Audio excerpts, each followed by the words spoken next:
Cette semaine dans Info Hebdo, une exposition pour la Journée de la Femme, un court-métrage réalisé par des élèves du collège de Reichshofen et la venue de joueurs professionnels du Racing Club de Strasbourg à Dambach.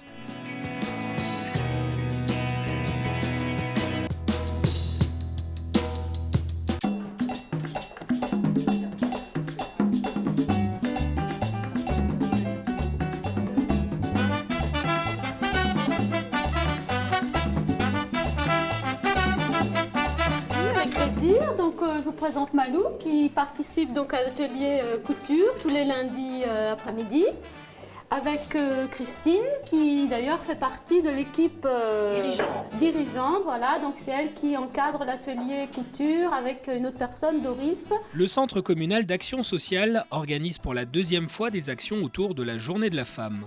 Cette exposition de patchwork, par exemple, se tient à l'Office de tourisme de Niederbronn jusqu'au 18 mars. L'idée est de mettre en valeur la femme sous différentes facettes. Les patchwork évoquent l'idée du passe-temps, mais d'autres facettes restent à découvrir. Demain, c'est la journée de la femme, donc le 8 mars, donc avec Madame Weiss, donc, qui est l'élue du service social. Nous avons décidé de mettre en place un programme d'action, on va dire, à l'initiative de femmes, et lors de la première réunion a été proposé donc de mettre en place une expo.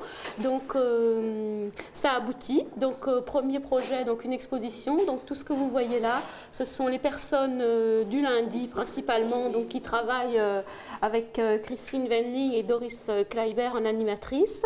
Donc pour l'atelier couture, en patchwork, nous sommes allés à Névillers pour faire l'atelier. Et puis après, chaque personne individuellement, en plus de son atelier couture, a d'autres petits talents, donc de la peinture ou des bijoux. Et là, il y a Irène Vendrez aussi qui nous a proposé ses talents pour faire des bijoux. Donc on va faire un patchwork de création féminine. Voilà.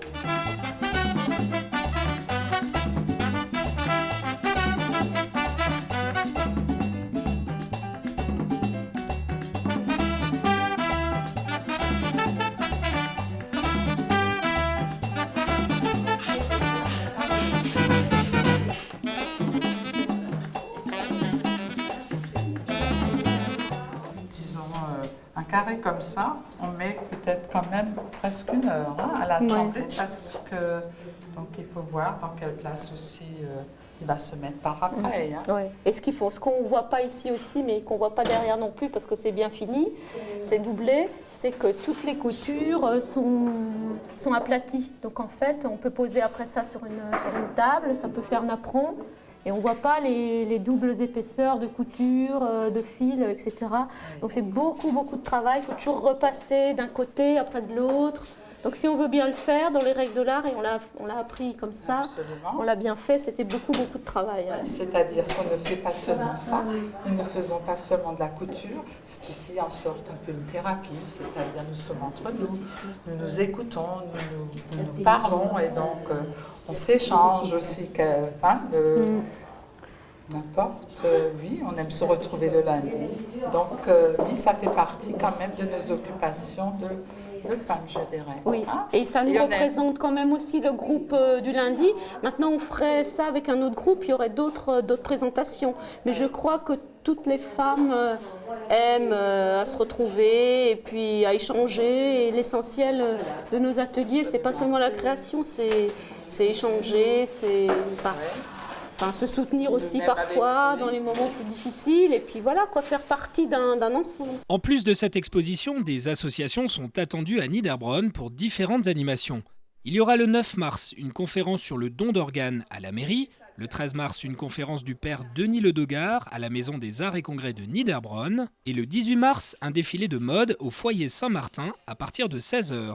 Et en fait, le dimanche 18, on va proposer une rencontre de femmes. Et là où on est assez satisfaite, c'est qu'on a réussi à motiver des femmes d'horizons complètement différents, mais on a réussi un peu à piocher dans tous les services de la commune et aussi au niveau des conseillères municipales. Donc il y a quand même une pléthore de femmes et on pense que ça devrait être sympathique. Donc voilà. 3, 2, 1, action! Durant toute une semaine, les collégiens de Reichshofen ont fait leur cinéma. Grâce à un atelier animé par Mariana Santillan, ils ont participé aux différentes étapes de l'élaboration d'un court-métrage. À toi, Kenza! Écriture du scénario, décor, affiche du film, technique, chacun a eu son rôle en plus de celui qu'ils ont incarné face à la caméra. En tant qu'actrice, je joue l'infirmière de l'école. Et tout ce qui est technique, je fais perchiste, script, pour voir s'il manque quelque chose ou voilà. On tourne une scène où on est dans une classe avec un prof et il faut qu'on trouve faut trouver des figurants parce que ça fait pas une classe avec 4 élèves ou un truc comme ça. Donc j'ai trouvé des figurants, je me suis occupée des figurants. En plus du rôle d'acteur, je me suis occupée de faire le décor, comme par exemple les salons ou d'autres salles ou d'autres pièces. Le thème qu'ils ont souhaité aborder est celui de la drogue, vécue à travers la mésaventure de 2 jeunes adolescents. Je joue le rôle de Jason, le petit frère de Kenza. C'est moi qui avale la drogue et après j'ai fait une crise. C'est nous qui avons monté l'histoire. Chacun a écrit une partie, après on les a rassemblés. Ça nous a donné plus d'idées. On a fait 10 personnages et on a choisi les noms et tout. Et après, on a commencé à chercher des idées pour l'histoire. Je fais une affiche pour présenter notre film. Donc, faut que je mette bien les personnages en valeur et tout. Ça m'a fait plaisir de venir pour voir comment ils font les autres, ça qui font le film. Et voilà, pour la semaine, comme je fais rien, alors je suis venue là pour voir comment ça se passe et ça me plaît. Le tournage terminé, il restera encore le travail de montage avant que le film ne puisse être diffusé au public au collège Françoise Dolto de Reichshofen. Une rencontre mercredi du foot conseil général DNA s'est déroulée sur le stade de Dambach-Neuenhofen le 7 mars 2007. Une centaine de jeunes footballeurs en herbe, sous l'œil attentif du staff technique du Racing Club de Strasbourg, ainsi que de 4 joueurs professionnels, ont disputé les qualifications sur des ateliers techniques, tirs de précision et matchs.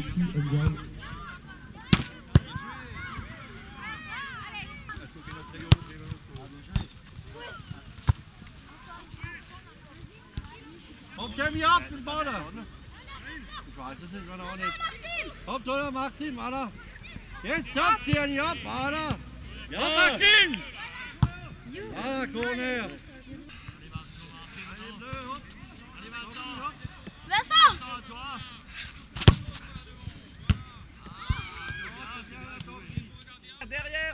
Parmi les 6 équipes en compétition, Merzwiller-Hochwiller, Niederbronn, Reichshofen, Gundershofen, Uberach et Zinswiller sont sélectionnés les 14 joueurs qui formeront l'équipe chargée de défendre les couleurs du canton de Niederbronn lors de la finale le mercredi 16 mai 2007 sur les installations sportives de RCS. C'était Benjamin qui jouait et ça fait toujours plaisir d'arbitrer les jeunes. Et ça s'est fini 1-0 pour les Bleus. C'était un très joli match. Est-ce que vous avez trouvé de la graine de professionnels dans ces jeunes? Il y a 2-3 joueurs qui ont pas mal de talent. Et après c'est à eux d'exploiter leur talent et puis j'espère dans quelques années les retrouver sur un vrai terrain, je veux dire, un terrain professionnel. Est-ce que dans ces jeunes qui ont joué, vous avez trouvé des talents? Ouais, j'ai vu quelques jeunes, surtout sur les maillots jaunes là, des jeunes qui touchent bien le ballon. Ouais. J'ai vu cet après-midi une centaine de gamins qui ont profité du loisir du mercredi après-midi pour se donner à quelque chose qu'ils ont envie de faire, c'est de jouer au football. Pour moi, c'est ce qui compte, c'est pas de savoir est-ce que la semaine prochaine ils jouent encore au football ou dans 6 mois ils vont aller plus loin. C'est à eux de se découvrir eux-mêmes. L'équipe qui est sélectionnée, qui défendra le canton à la finale, est quand même récompensée par une journée à Europa Park et assister au match qualificatif pour le championnat d'Europe au Stade de France, la France contre l'Autriche, qui aura lieu au mois de juin. Donc je pense que les récompenses sont là, mais le grand plaisir que les adultes et nous-mêmes nous avons, c'est qu'ils se sont éclatés cet après-midi. Je suis entraîneur de l'équipe Poussin de Dambar depuis la reprise là, de cette année, depuis la saison 2006. Les Poussins de Dambar-Neuenhofen, trop jeunes pour cette compétition, ont droit à une séance d'entraînement dirigée par un entraîneur professionnel du centre de formation. On s'entraîne tous les mardis soirs de 18h à 19h15 à peu près. Donc 1h15, c'est suffisant pour les gamins, et puis donc le samedi le match. On fera la photo des vainqueurs de cette étape des mercredis du foot, photo qui paraîtra très prochainement dans les DNA. Alors là, je vais vraiment vous demander d'applaudir parce que je vais appeler le joueur le plus adroit du tournoi et de l'après-midi. Et croyez-moi, c'est pas facile. Il s'appelle Alban et il joue pour Uberart. Bravo Alban. Il n'a pas changé de tête. Heureusement alors. Bravo Alban. Et on va continuer et terminer cette remise des prix avec la meilleure équipe aujourd'hui pour les mercredis du foot. Un triomphe, on va applaudir très très fort l'équipe Uberart. On les applaudit bien fort. Les mercredis du foot Conseil Général DNA offrent une occasion unique à ces jeunes de se faire remarquer et de rencontrer les joueurs professionnels strasbourgeois. Messieurs, on se voit très bientôt au Racing face à Ajaccio, c'est vendredi à 20h. Merci beaucoup, c'était les mercredis du foot ici à Dambar-Neuenhofen. On va goûter et puis boire un petit verre pour fêter ce bel endroit et ce bel événement. Merci Monsieur le Président de nous avoir accueillis et à très très bientôt.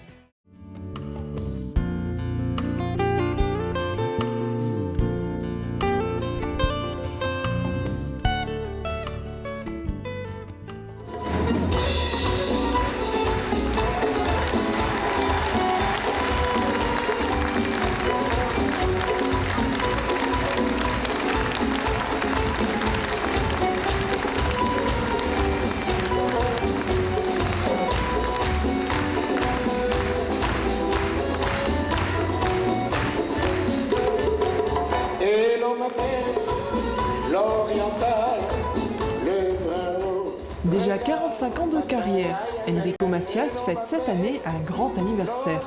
Pour marquer le coup, l'auteur-compositeur-interprète a sorti un nouvel album intitulé La vie populaire. Dans cet album, Enrico Macias est à la fois sentimental, festif, chaleureux et surtout humain et populaire. On critique ma vie, mais moi j'aime votre compagnie.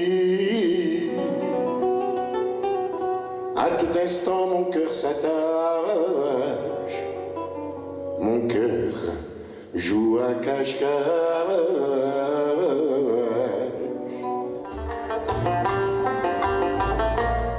Et par les rues, les champs déserts, toute la ville pleine de nord. Durant toute la soirée, Enrico Macias a repris certains de ses titres populaires, ainsi que les chansons de son nouvel album avec par exemple Ton Histoire. Cette chanson prouve qu'Enrico est un artiste qui a toujours souhaité l'harmonie entre les peuples. C'est donc sur des rythmes arabo-andalous qu'Enrico Macias espère transmettre aux générations suivantes une partie de son histoire et celle de nombreux juifs d'Afrique du Nord.